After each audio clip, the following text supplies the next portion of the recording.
What's up, everybody? Welcome back to the channel. So I got another exciting video for you today because we are going to be taking a look at a couple more of these Mego action figures. And these are two from their horror line, Creature from the Black Lagoon and Medusa. And I've mentioned it in previous videos that essentially ever since 2018 when Mego made their comeback, their horror line of action figures has been one of their more popular and successful lines. So I'm very happy that they are continuing on with this, and I was able to pick these two up fairly recently. I've had this one on for a while, and within the past, I think a couple months, I picked up this version of the creature.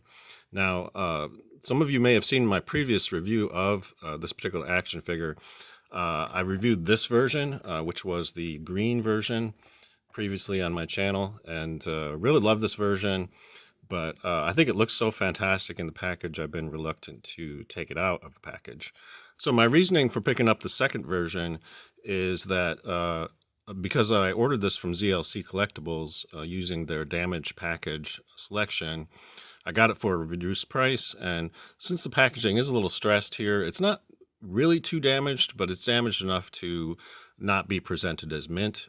So that's actually a pretty good reason why I want to take this one out of the package, which we're going to do a little bit later in the video, so I can show you up close a lot of the details on this, because there is actually detail on the back of the figure which you can't see through the package that I want to make sure to take a look at.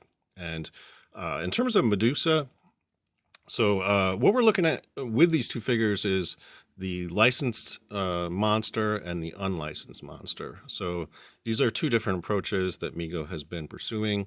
So ever since they got the licensing to do Universal Monsters, they've been doing a bunch of those, but also occasionally doing these unlicensed versions of various monsters like Medusa.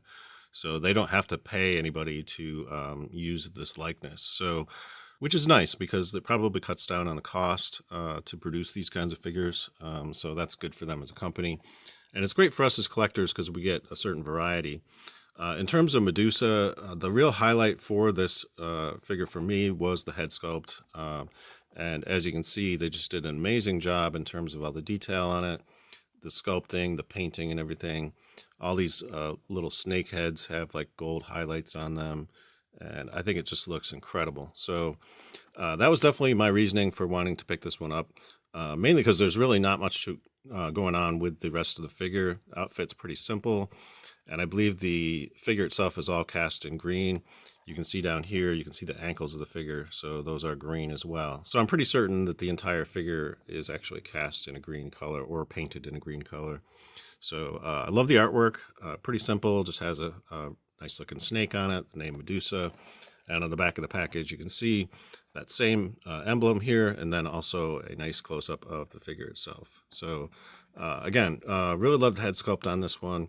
This also has the write-up on Marty Abrams, credit given to various contributors like on most Mego packages. So it looks really fantastic, and I'm going to leave this one in the package for now. The articulation on this is the same as all the other female Mego figures that they've released ever since 2018, 14 points of articulation. And I've covered that in a previous video. I have a Mego articulation guide on my channel. So I'll put a link in the description to that video. It covers the articulation on the various male figures and also the female action figure, the 14 points versions.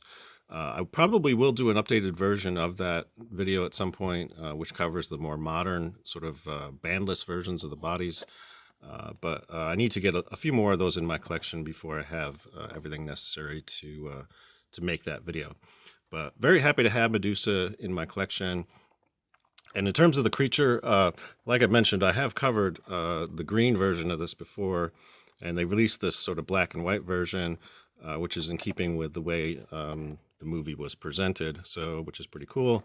And on the back of the package, you can see an image, still image from the movie, the write-up on Marty Abrams, and the credit given to various contributors.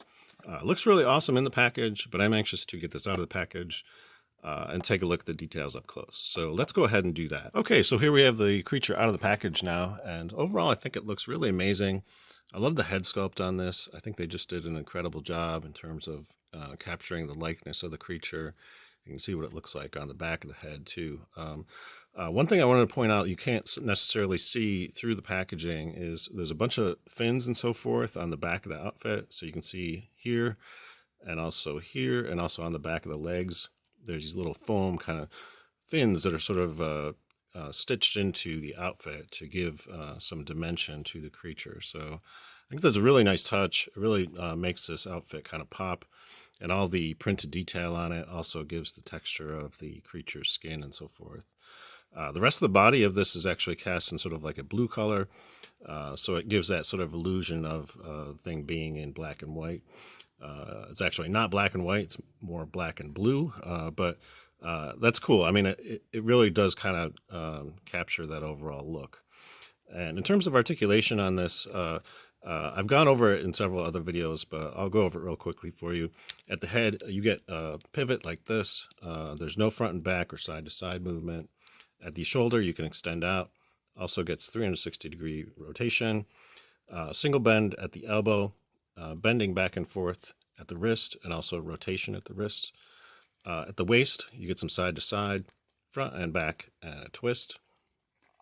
At the hip, you can kick out, kick forward, kick back, single joint in the knee, and then single joint here at the ankle. So pretty decent articulation. Even the original Mego figures that were released in the 1970s, and also these ones that were released in 2018, all have pretty decent articulation, and overall very happy with that figure itself.